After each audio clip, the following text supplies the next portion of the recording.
Good morning students, मैं सुरेश योगी teacher science बूढ़ा education hub के ऑनलाइन साइंस क्लासेस में आपका स्वागत है। बेटा हम पढ़ रहे हैं साइंस का चैप्टर नंबर 6 दहन और ज्वाला। ठीक है, दहन और ज्वाला, जिसमें आज हमारा जो टॉपिक है वो है दहन के प्रकार। दहन के प्रकार बेटा, दहन है वो 3 प्रकार का होता है। दहन कितने प्रकार का होता है? 3 प्रकार का होता है, 3 टाइप्स का होता है। जो पहला है तीव्र दहन, सेकंड है स्वतः दहन और थर्ड है विस्फोट। ठीक है, तो दहन कितने प्रकार का होता है? 3 प्रकार का होता है, तीव्र दहन, स्वतः दहन, विस्फोट। अब बेटा फर्स्ट है तीव्र दहन। फर्स्ट क्या है? तीव्र दहन। तीव्र दहन हम किसे कहेंगे?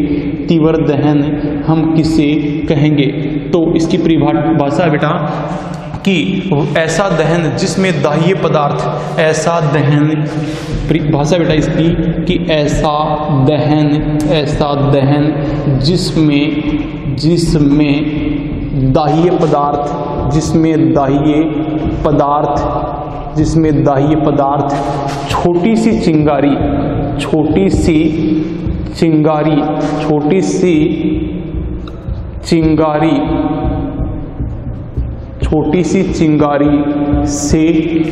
आग पकड़कर, छोटी सी चिंगारी से आग पकड़कर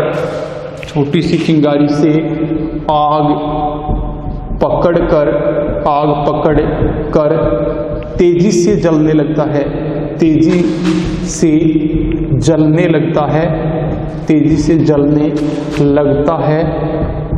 जलने लगता है, तथा ऊष्मा और प्रकाश उत्पन्न करता है, ऊष्मा और प्रकाश उत्पन्न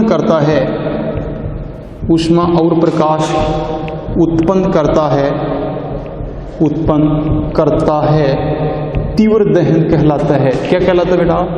तीव्र दहन कहलाता है।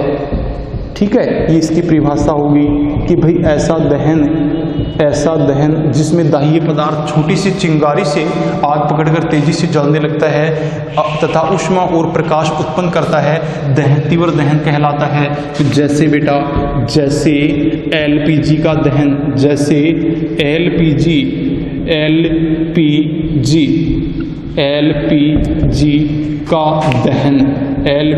का दहन। ठीक है, एलपीजी का दहन किसका उदाहरण है? तीव्र दहन का है। इसी प्रकार पेट्रोल का दहन है, केरोसिन का दहन है, ये तीव्र दहन के उदाहरण है। ठीक है, दूसरा है स्वतः दहन। इसकी परिभाषा है बेटा ऐसा दहन, इसकी परिभाषा क्या है स्वतः दहन की? कि इस प्रकार का दहन जिसमें पदार्थ, इस प्रकार का दहन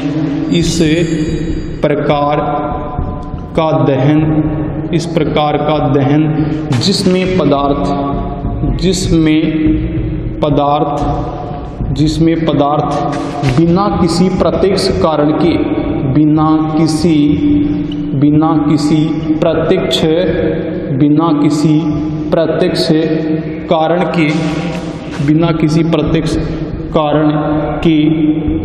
किसी प्रत्यक्ष कारण के अचानक लपटों के साथ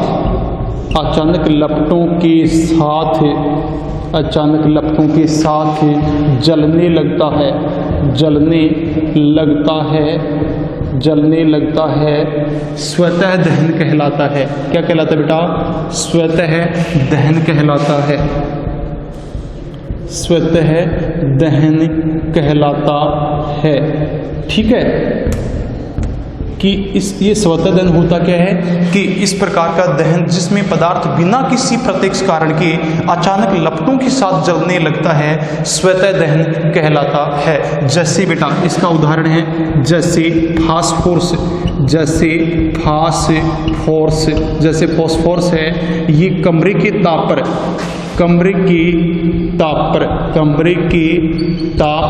पर वायु से क्रिया करके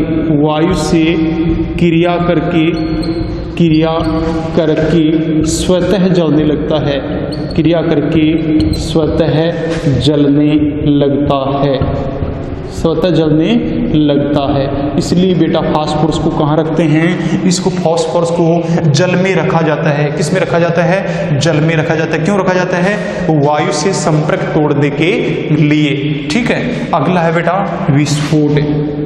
ठीक है, अगला क्या है, विस्फोट है। ये भी एक प्रकार का दहन है। तो विस्फोट में क्या होता है कि जैसे बेटा हम देखते हैं कि जब पटाखे को जलाते हैं तो एक आकस्मिक अभिक्रिया होने से, तो इस पे लिखेंगे बेटा जब पटाखे को जलाते हैं, जब पटाखे को जलाते हैं तो एक आकस्मिक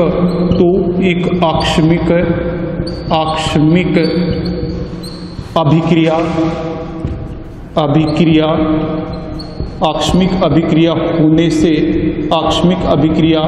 होने से ऊष्मा, प्रकाश और ध्वनि पैदा होती है। आकस्मिक अभिक्रिया होने से ऊष्मा, प्रकाश और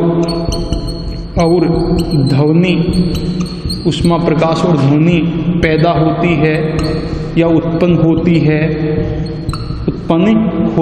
ध्वनि पैदा होती है। और अभिक्रिया में इस प्रकार की और अभिक्रिया में बनी गैस बड़ी मात्रा में बाहर निकलती होती है। और अभिक्रिया में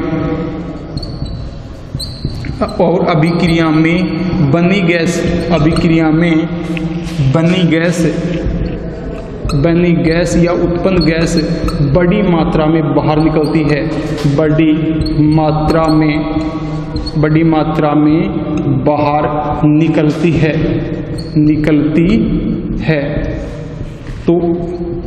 है। इस प्रकार की अभिक्रिया विस्फोट कहलाती है। ठीक है, इस प्रकार की अभिक्रिया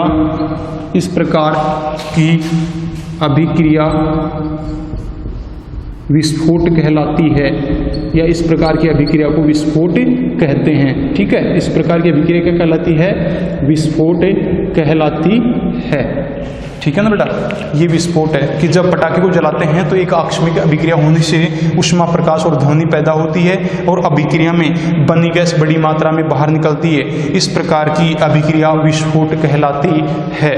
ठीक है, अब ये दहन की बेटा कितने प्रकार हो गए, 3 प्रकार हो गए। अगला है हमारा इसी में हेडिंग है वो है बेटा ज्वाला। अगली हेडिंग क्या है, ज्वाला है, फ्लेम है, ज्वाला फ्लेम। ठीक है, कि ज्वाला क्या होता है, इसमें है बेटा कि दहन के समय जो पदार्थ वाष्पित होते हैं, दहन के समय जो पदार्थ वाष्पित होते हैं, जो पदार्थ क्या होते हैं बेटा, वाष्पित होते हैं, वे ज्वाला का निर्माण करते हैं। बेटा दहन के समय जो पदार्थ वाष्पित होते हैं वे ज्वाला का निर्माण करते हैं। किसका निर्माण करते हैं, वे ज्वाला का निर्माण करते हैं। उदाहरण के लिए बेटा मिट्टी का तेल और पिघली हुई मोमबत्ती, एग्जाम्पल है जैसे मिट्टी का तेल और पिघली हुई मोमबत्ती, या आप डायरेक्ट मोमबत्ती भी लिख सकते हैं। ठीक है ना, पिघली हुई मोमबत्ती ये वाष्पित होकर क्या करते हैं, ज्वाला का निर्माण करते हैं। मोमबत्ती दहन के समय वाष्पित होकर ज्वाला का निर्माण करते हैं। इसके विपरीत लकड़ी का कोयला, बेटा जो लकड़ी का कोयला है वो वाष्पित नहीं होता है और ज्वाला का निर्माण नहीं करता है। ठीक है बेटा, आगे देखिए बेटा ज्वाला की संरचना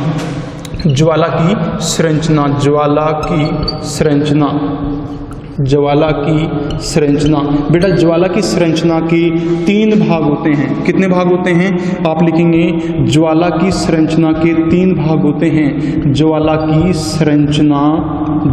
संरचना के 3 भाग होते हैं। कितने पार्ट होते हैं बेटा, 3 भाग, 3 पार्ट होते हैं, 3 भाग होते हैं। ठीक है बेटा। फर्स्ट है बेटा पूर्ण दहन का बाह्य क्षेत्र। फर्स्ट है, जैसे आप यहाँ ज्वाला का फिगर भी बना सकते हैं। जैसे मान लो ये आपके पास कोई मोमबत्ती है, ये क्या है बेटा, मोमबत्ती है आपके पास। इस मोमबत्ती को आप जलाएंगे तो इसकी जो ज्वाला बनेगी, उस ज्वाला के कितने भाग है बेटा, 3 भाग हैं। कितने भाग हैं, 3 भाग इस ज्वाला के, इस फ्लेम के कितने पार्ट हैं, 3 पार्ट। हम इसके 3 पार्ट दिखाएंगे, ठीक है।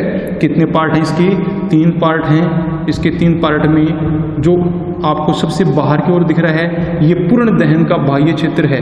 कौन सा है ये, पूर्ण दहन का बाह्य क्षेत्र। और ये कैसा होता है बेटा, रंग में नीला होता है। रंग में कैसा होता है, ये नीला होता है, ब्लू होता है। पूर्ण दहन का बाह्य क्षेत्र कलर में कैसा होता है, ये नीला होता है।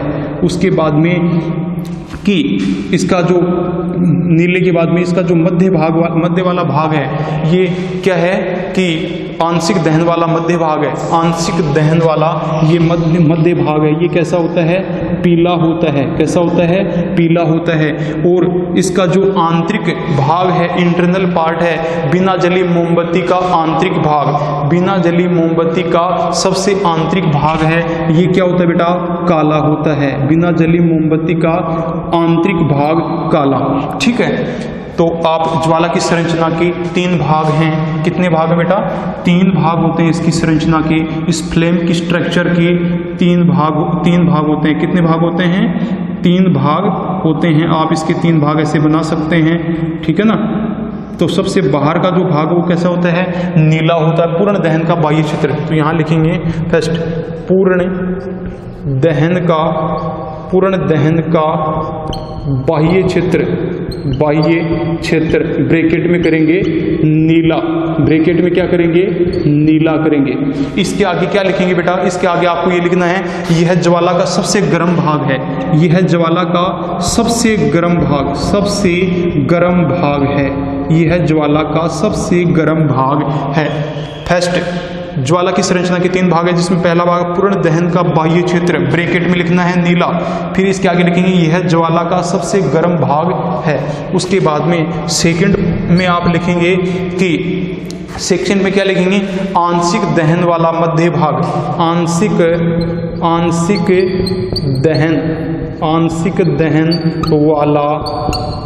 दहन वाला मध्य भाग, ये कैसा है, पीला है बेटा, पीला। इसमें लिखेंगे यह ज्वाला का कम गर्म भाग है। यह ज्वाला का क्या है, कम गर्म भाग है, ठीक है। तीसरा लिखेंगे बेटा, तीसरा क्या लिखेंगे, बिना जली मोमबत्ती का सबसे आंतरिक क्षेत्र,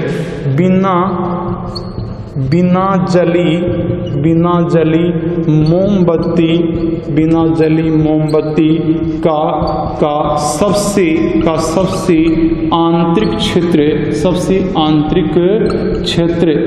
आंतरिक क्षेत्र ये कैसा है बेटा, ये काला है। बिना जली मोमबत्ती का सबसे आंतरिक क्षेत्र क्या है बेटा, ये काला है। यह ज्वाला का सबसे कम गर्म भाग है।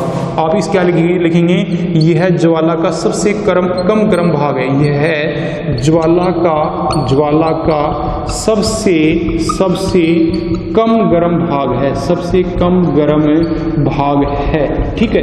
ये बेटा ज्वाला की संरचना की भाग हो गए। अब बेटा क्या होता है, स्वर्णकार होता है। सुनार जो होते हैं, स्वर्णकार होते हैं, सोने चांदी का कार्य करने वाले। वे सोने एवं चांदी को पिघलाने के लिए, सोने और चांदी को पिघलाने के लिए ज्वाला के कौन से भाग का उपयोग करते हैं, वे ज्वाला के सबसे बाहरी भाग का उपयोग करते हैं। वे फ्लेम के सबसे बाहरी भाग का उपयोग करते हैं, क्योंकि ज्वाला का सबसे बाहरी भाग पूर्ण दहन का क्षेत्र होने से, यह ज्वाला का सबसे गर्म भाग होता है। यह सबसे गर्म भाग होता है जो धातु को पिघला देता है, ओके बेटा। आज हमारा ये यहाँ पे टॉपिक कंप्लीट हो जाता है। आपको इसको नोटबुक में करना है।